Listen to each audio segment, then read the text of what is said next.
ఏమంటారు తినగ తినగ వేప తీయగ నుండి వెనగ వెనక రాగమతి చేయించని వాళ్ళది వినగా వెనక రాగమతి చేయించింది. రోజు చంద్రబాబు అంత అద్భుతం చేశాడు, ఎంత అద్భుతం చేశాడు, వాడికి ఆకస్మిక తనిఖీలు అట్ట చేశాడు, వీడికి జన్మభూమిలో ఎట్ట చేశాడు.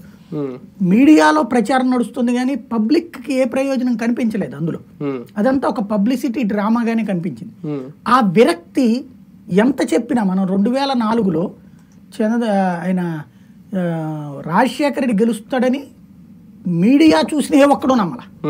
మీడియా చూసిన ప్రతి ఒక్కడికి కూడా చంద్రబాబే మళ్ళీ వస్తున్నాడు అన్నటువంటి నమ్మకమే ఉంది.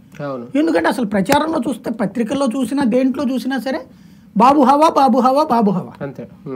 కానీ భావ సారూప్యత కలిగి అప్పటికే ఈ కరెంటుకి సంబంధించినటువంటి ఉద్యమాలు, లేకపోతే డ్వాక్రా మహిళలకు సంబంధించిన ఉద్యమాలు ఇవి చేసినటువంటి సందర్భంలో కమ్యూనిస్టులు తీవ్ర హింసను ఫేస్ చేశారు. కమ్యూనిస్టుల మీద అప్పుడే కదా గుర్రాలతో కొట్టించడం కానీ, చచ్చిపోవడం కానీ ఇట్లాంటివి జరిగినాయి. ఇది నివురుగప్పిన నిప్పులా వాళ్ళల్లో ఒక అసంతృప్తి. అంతకుముందు ఇదే తెలుగుదేశంతో కలిసి ప్రయాణించిన వాళ్ళు.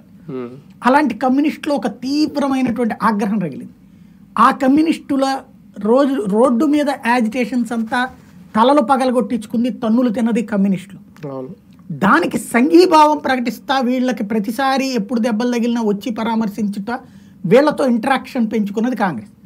కాంగ్రెస్ బలమైన శక్తి, కమ్యూనిస్టులు దానికి ఆజ్యం పోశారు. వీళ్ళు నూనెలా అంటారు, కాంగ్రెస్ అనే నిప్పులో వాళ్ళు పోశారు. ఇద్దరూ చలి కాచుకున్నారు.